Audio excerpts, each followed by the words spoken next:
Hey everyone, welcome to HR Tech Talks. I am Ben Eubanks, your host. So glad to have you here with us and looking forward to a different kind of conversation. If you can't tell, right? In the last year, we've been running the show and it's been a tremendous amount of fun for me, honestly, to talk with these different leaders, different experts, different companies across the HR technology space. And this is our very first time. I was telling Amy, our guest today, I was telling her, this is the first time we've done one of these in person live. So I'm so excited for this. We're actually here down in Miami at the isolved Connect event. And I might actually ask you to tell us a little more about what's going on here for this week, because I want you to know more about that, because I'm here, obviously. So it's worth being here. It's lots of good things happening. So I actually have Amy Mosher here. She's the Chief People Officer at isolved. We're going to talk about all kinds of fun things, what she's doing, some of her advice for us as people leaders today. And I'm going to ask her some interesting questions about her background, her bio, things like that. So Amy, welcome to the show. Thank you so much, Ben. It's a pleasure to be here. I really appreciate it. So first, Amy Mosher, Chief People Officer, coolest title in the world. And I'm really doing my dream job these days, as the head of people, working for a business that enables the heads of people, right? That's pretty incredible for me. It has been a lifetime coming, and I'm really enjoying myself here. And I'm soup to nuts human resources for isolved as a business. isolved is an HCM. We also have benefit services and several other ancillary offerings within our platform. And I got to tell you, it's pretty cool technology that we're working with over here. Yeah. Well, that's what I'm excited to be here for, because this week I'll be here about the latest. There's some announcements coming up about new features and things like that, some new capabilities of the system. There's a big focus and push around analytics, which my nerdy heart is all thrilled, right? But there's also, I get a chance tomorrow actually to speak and share about some of the research we've been doing with isolved around what's happening in the PEO and the payroll space and how they're serving these small employers that don't have a dedicated Amy. So I'm so excited about all those kinds of things. When you're not doing the Chief People Officer thing, what do you like to do? I've had horses my whole life. My nieces also have ponies, so I'm very into that with them. I have 3 sons, so very into football these days, and lots of sporting events and outings. But really for me, books are my passion, so I read about absolutely everything. Bring it. I will read it. I can get through something very quickly. It is, again, my life's passion. What have you got there, Ben? I've got a signed book for you, actually, that I was going to give you. So. Oh, my goodness gracious. Thank you so much. Thank you. I didn't plan to give it to you. That reminded me. So. Thank you so much. Absolutely. Oh, I just love it. That's great. Thanks, Ben.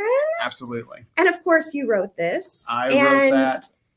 Please. I wrote that, and I'm not going to talk about that today because you're the star of the show. Oh, very good. Well, thank you so much. I really look forward to reading it. Absolutely. Absolutely. So let's dive into some fun stuff. Okay. Yes. One of the things that I'd love to hear from you, everybody knows that we're generally, I'm going to make some generalists here, working in a technology company, pretty fast paced. Lots of things happening, lots of things moving quickly. And especially in the last year where of all the different spaces that have been affected, it seems like the technology space has sped up, not slowed down. Sure has. I would love to hear from you. Put your HR hat on. Well, you probably never take it off. Talk about what it's like running an HR team, working in HR, handling all the duties and things in a fast-paced company compared to a more stable one. Because I think there's some interesting nuance there. Yes. I really feel like I've worked in both of those environments, certainly throughout my career. I certainly also prefer more of a fast-paced growth type organization. More agile, nimble. And that means you can just try out more things. You can do more things as an HR professional, and you don't have to be afraid of, getting mired down in process, right? You can build best practice from the ground up. You can move very quickly. You can develop, I think, a more creative mindset when it comes to strategic HR. And I think you can also take on more because that pace is so fast. You can take on a lot of different aspects within human resources. When you're working with a company that is more stable, you've often already built best practice for that organization. And so you're sustaining that best practice, and you don't always have an opportunity to try out the new stuff, right? Change management is a little bit easier when everybody's already on the train moving down the track. When you're running, it's easy to say, hey, let's take a detour on this trip. Absolutely. We're already moving in the right direction. Great analogy. That's exactly. I remember reading years ago, and I can't remember where it was now, but someone used the analogy of, trying to trying to do change management at a fast-paced organization, though, Yeah. like you might have some more openness because you're already moving. Yeah. But sometimes it's like, hey, we've got 57 things going, and to try to change this, it's like changing the tire while the car's moving. Yeah. Like some of this, there's probably some interesting nuance there. One of the things I was laughing with you about before we started. By the way, everybody listening into this, go ahead and type in. I didn't ask you earlier to tell us where you're from, but type in if you're in a fast-paced organization, if your organization is a little more stable, a little more slow-paced. I'd love to hear if you think that's accurate on the best practices. Do you have best practices? Everybody could probably level up in some area. So I'd just love to hear from you. Go ahead and type it in there. Let us know what you're thinking on that. Okay. Anyway, come back to the question I was going to ask you a minute ago. One of the things that I was laughing with you about before we started recording is I told you I've worked in technology companies, like software engineering, very fast paced. I've also worked in companies that were so stable, it seemed like they weren't moving at all. Yes. I'm going to ask you for a couple pieces of advice as we're going through the conversation today. Sure. But any advice for someone that's working at one of those companies that maybe they think best practices are up here and they're actually, somewhere down here? Any advice for them on how to lead, how to encourage, how to iterate, for lack of a better term, when they're in that kind of environment? Sure. And I would assume that you're alluding to the HR professional and what absolutely. they need to do. Absolutely. So from an HR perspective, I have been in that situation many times before. And I think it really depends upon the relationship that you have with the change agents around you and how you've developed that. And if you haven't developed those relationships, the first step is to do that. Mm-hmm. And you can tell who's a change agent within your organization, whether you're with a growth company or you're with a company that is a little more stable and grounded. You can identify those individuals that really do move them in a more stable environment, or it's a lot of change that's happening a lot with a growth company. One of the things you said there is partnering. Right now, I'm picturing in my head a couple of people that I've worked with over the years who are like, they're the go-to people because they have a lot of influence. Sure, yeah. Charisma, like whatever word you want to use. They are the people that I would go to if I was trying to drive a change because I want their input, but also want their support. Yes. And so as you're talking about that, you said you become one of them, right? You spend enough time around them. You spend enough time building those relationships, and they don't see you as someone separate over here. Like, I'll call HR for that. No, I want Amy in the room because Amy is a business leader who has an opinion I want. Absolutely. Absolutely. The other piece of advice that I would give there is just to know your business, because that is how you get, again, a seat at the table, a place in the room. And it's much easier for you then to develop those relationships that are key. Okay. Awesome. I love that. So along the relationship front, there's a question. I got your bio, your official bio. And I always tell everybody, like, please don't ever read that out loud because it's written for like submitting for HR credits and things. Don't read that. That's so embarrassing to have someone read the bio. But I've read your bio, and one of the words in there was approachable. And I wanted to ask you about that on a couple different levels. First off, why is approachability important from a leadership perspective broadly?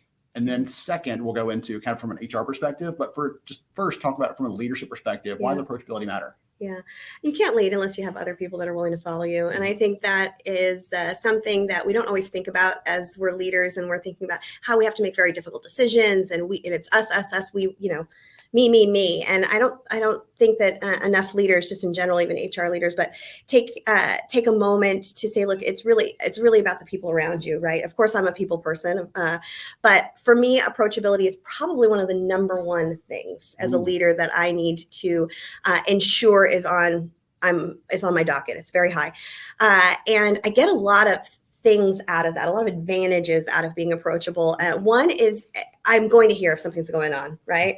People are not going to be afraid to come to you, whether it's with some great news or some not so great news, or whether it's a good new idea or it's something that's just not working within the business.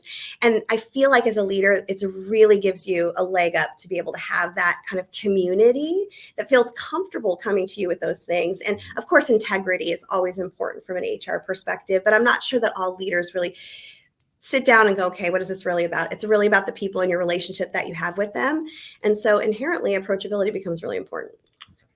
I had one of my good friends. She's become a good friend this year. Spent a lot of time with her. Faye Kong. She actually spoke for the summer school event I was talking to you about earlier. For those of you that have seen HR Summer School, Faye was one of the speakers this year. And one of the things that she talked about was an open door policy. It's not a physical thing. It's an emotional thing. It is. And when she said that, it was one of those moments where I had to sit back and think about that for a minute, because we always imagine, like, we see the door, we expect that to be, oh, it's open. Why aren't they stopping by? Yep.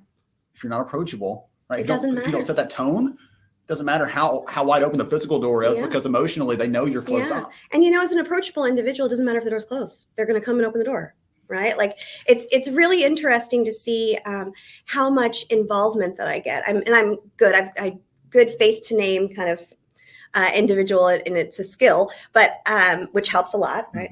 From an approachability perspective. But a lot of people see my face, right, as the head of HR, and we're 1,300 person company. You don't get to meet everyone face to face, within a business like that. But I do visit all the offices from time to time, and I don't close the door, the physical door, right? When I'm there, I'm not in an office. I'll sit out in a conference room maybe, or maybe in a cube somewhere. I just want to be with the other individuals that are within the office, and I think that that's the first thing that people see from an approachability perspective for me, that they go, "Wow, that's great." I also have an incredibly annoying laugh.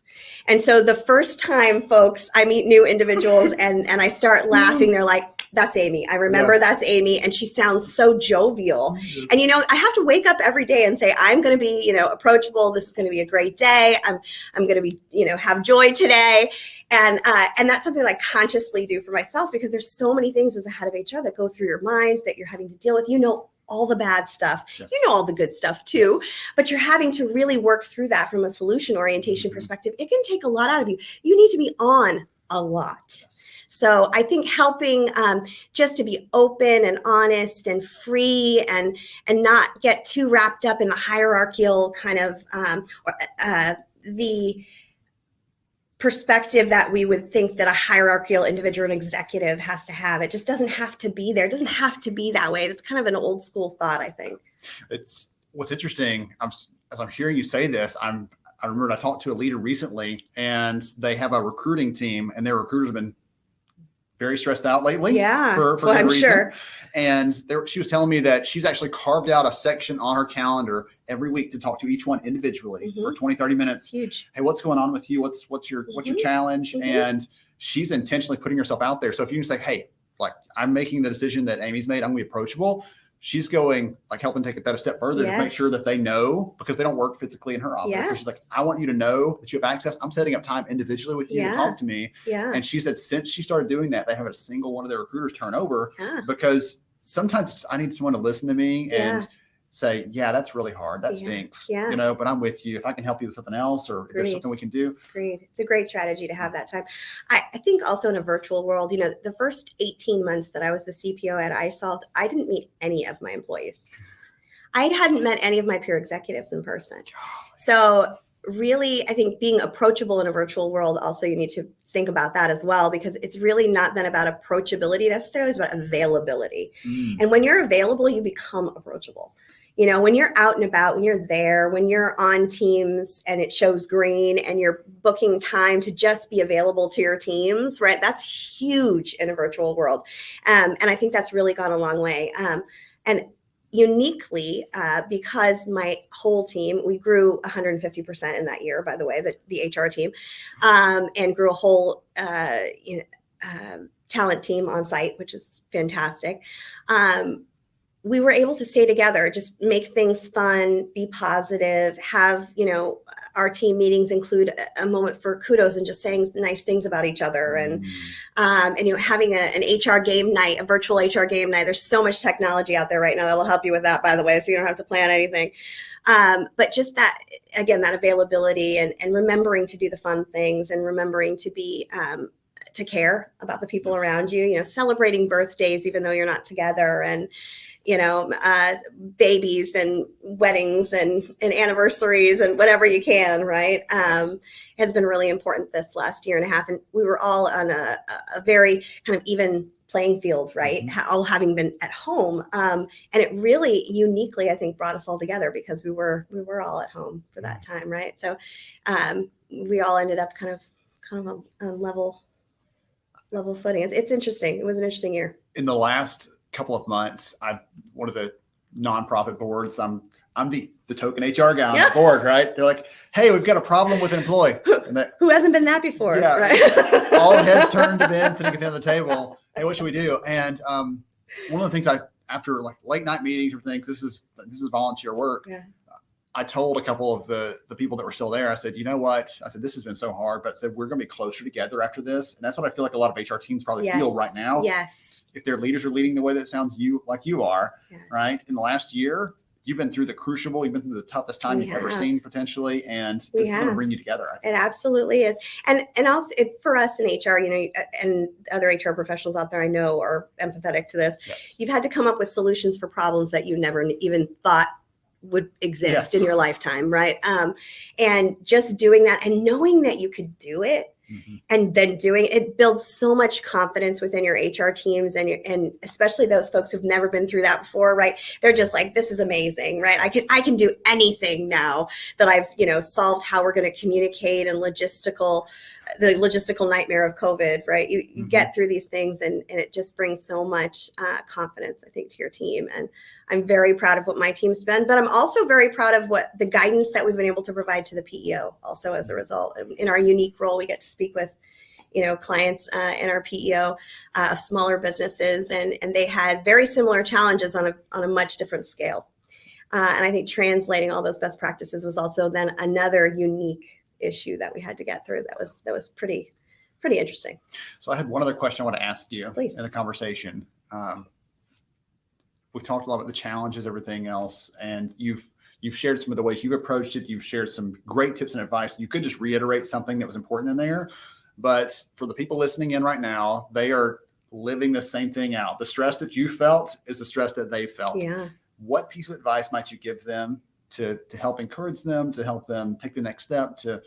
You can do it, whatever. I don't care if it's just encouragement. It does not matter to me. Your practical steps, they'll take anything. Right? They're listening to the show. They'll take anything. No, I'm just kidding. For all of you out there, you can tell she's passionate. She's got a lot of insight. And so I'd love for her to give you whatever piece of wisdom she's got. Oh, that's so nice, Ben. Really, for me, the greatest wisdom that I could impart on any HR professional is just to do it. If it feels scary, do it anyway. Did I think that I would be the chief people officer of an HR services and solution company at any time? No, I did not. It's a very unique role. You get to be in marketing and development and product and HR and a lot of things in a business like this. And it's so much fun. But a lot of those things I had never done before. And so taking on this type of role could have been really scary. Oh, you're going to grow the company by 50% year over year, and you're going to do all these incredible things in this crazy talent market. Right? It's a lot.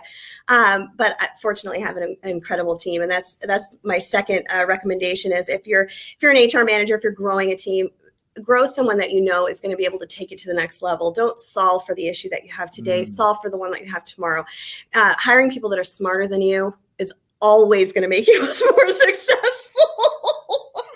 And I've certainly found that to be the case in my career. So you have an awesome laugh, by the way. Oh, thank you. I appreciate incredible. That. I love that.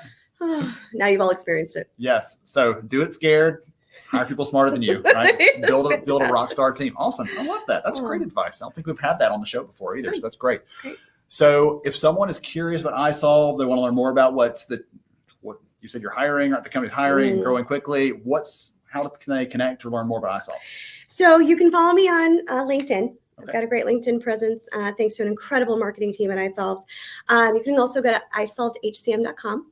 and follow isolved on LinkedIn as well. Okay, awesome. I'll make sure and get Amy's profile link and other stuff into the show notes so you can get that. Just click on the episode info below the video and you can check that out. You can click right over, connect with her, tell her you've heard about her on the show. All right, she'll appreciate that. I love it. So I appreciate you so much for sitting with me today, for sharing. Thank you so much. I really appreciate it as well. And thanks to all of you out there for watching. Yes, absolutely. If you watched this live, thank you for that. If you watched it on the replay, a year from now, does not matter when it is. Hey, I appreciate you for hanging around, sticking around.